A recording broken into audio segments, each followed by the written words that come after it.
Merry Christmas and Happy New Year from Save Oregon Wrestling.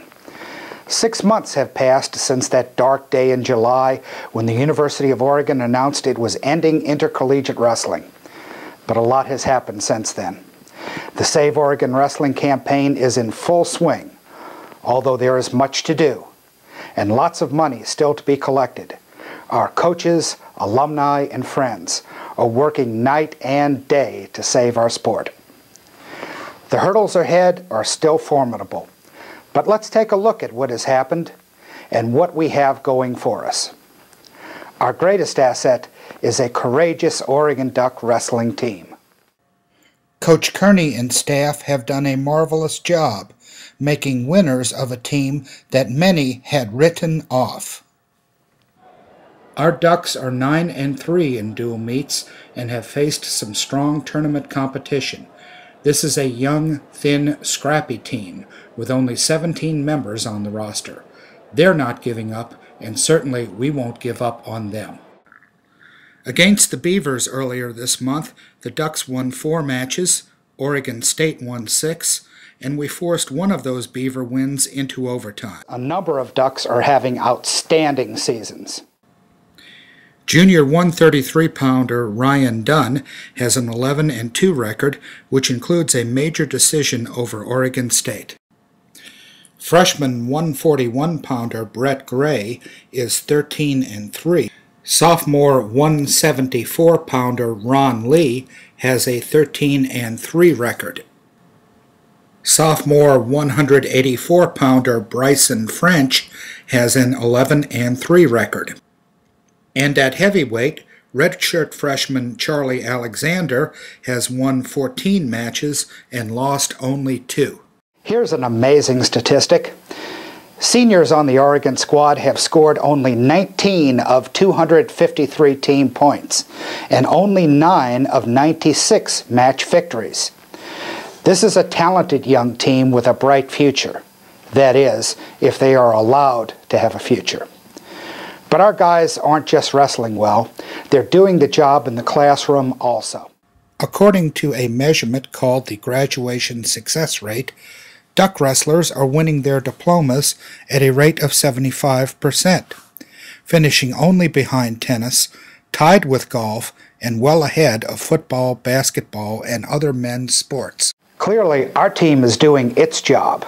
So, what are we doing for them? Let's start at the top. No beleaguered program has a better field general than Ron Finley. When the going gets tough, you want Ron Finley in your corner. Is there anyone else in the Oregon Athletic Department who can match him as a competitor? As a freshman at Oregon State, Ron lost junior varsity matches to high school opponents. Then, a few years later, he wrestled for the United States in the Olympics. 2 decades later, he led America's Greco-Roman Olympic team, which included Duck All-American Greg Gibson, to a silver medal team finish in the 1984 Olympic Games. In 28 seasons as Oregon's head coach, Ron's teams won 311 matches, produced 42 conference champions, 22 All-Americans, and 3 Olympic wrestlers. 3 times in the past, Ron defeated attempts to cut wrestling at the University of Oregon. But never in his career has he faced the challenge dropped in his lap on July 13th of this year. We'll let Ron tell you. And we got a heck of a fight on our hands. It's one of the biggest fights I've ever been in my life. But you know what? I don't like to get beat.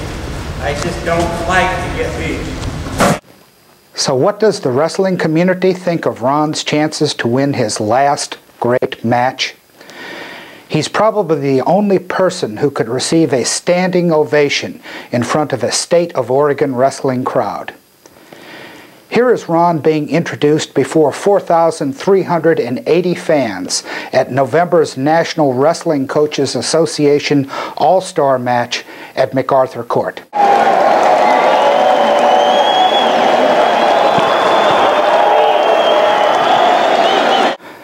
But is Ron going to the mat all by himself? Hardly. Alumni, lettermen, High school and community college coaches and wrestlers at every level are speaking up. Here's how one community college team contributed. My AD and I were sitting down and talking about Oregon and Oregon wrestling and this event, and we wanted to do something a little special and different, and really come here as a team and support this movement, because we feel that wrestling is important and important for Oregon. An hour before the meet, the Southwestern wrestlers distributed several hundred Save Oregon Wrestling t-shirts. And the nation's best college wrestlers, they got into the spirit of Save Oregon Wrestling. Cutting Oregon wrestling would have spillover effects, not just on junior college and high school wrestlers, but even on our arch rival. Here's why Oregon State head coach Jim Zaletsky says we need to save Oregon wrestling. You know, we got to keep the fight. We got to keep wrestling in the front, not put it on the back burner. The wrestling is important out here. You know, the last national champion from the state of Oregon is from Oregon. You know, it's Shane Webster. You know, he was two All-Americans 2 years ago at Oregon. One of the first world champions is from Oregon. So Oregon's got a lot of great history out here, and we can't let this program drop. We have to keep it and have two great programs in the state, and hey, we need a rival. So we want to see Oregon, the Duck program, stay afloat. Our state's high school coaches are of the same mind. The youth of the state of Oregon need a wrestling team at the University of Oregon. Many of our current wrestlers know this accomplished coach. He has sent almost a dozen of his wrestlers to Eugene. Coach Greg Haga has won 8 Oregon high school team wrestling championships. Well, bottom line, just like I've talked to the present University of Oregon kids that are from Crater High School, I said, you have a point to make this year. You know, it's us or them. It's down just like a regular wrestling match is either I win or I lose. Hey, Ducks in the state of Oregon, either we win the wrestling situation here or we lose the wrestling situation. When University of Oregon, if they drop wrestling, it just doesn't affect University of Oregon. It affects Oregon State. It affects California schools all over the nation. People in the nation are interested in keeping Oregon wrestling. But it's not just the wrestling community that is rallying behind our fight. A grassroots movement has sprung up among the student body, which the administration did not consult when it dropped wrestling. The SaveOregonWrestling.com website connects our effort with wrestling fans and alumni across the nation. Oregon's wrestling lettermen are also mobilizing, meeting to discuss strategy for saving their beloved sport. And who would be more qualified to advise Oregon's wrestlers than a former Duck All-American, Kevin Roberts, who now makes his living wearing the orange and black as an assistant wrestling coach at Oregon State. We visited Kevin on the OSU campus recently and asked him to give this year's Duck team a few words of advice.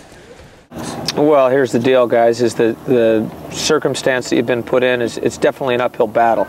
Okay, but it's like a wrestling match, and you got to go into the season, and every time you step onto the mat, every day in the wrestling room, you know, put it on the line, and don't leave a stone unturned. You got to go out there and compete, and you know, when you're put in a tough situation, okay, when the going gets tough, is you got to fight back, and right now you got to fight back ever more than ever before. Yes, Kevin, we will fight back more than ever before. Fight is a characteristic that exemplifies Oregon wrestlers. It's ingrained in their DNA. Fight is what an Eastern Oregon car dealer, Ed Shockey, told his Oregon wrestlers in the winter of 1918 when he took a month's leave from his business to train the Ducks for their only match of the season. Fight is what those 1918 Ducks did, scoring their first ever Oregon wrestling win over the Beavers. Fight is what a succession of Oregon wrestling coaches taught their team. Bill Hammer, Mike Reuter, Ed Jones, Art Keith, Ron Finley, Chuck Kearney.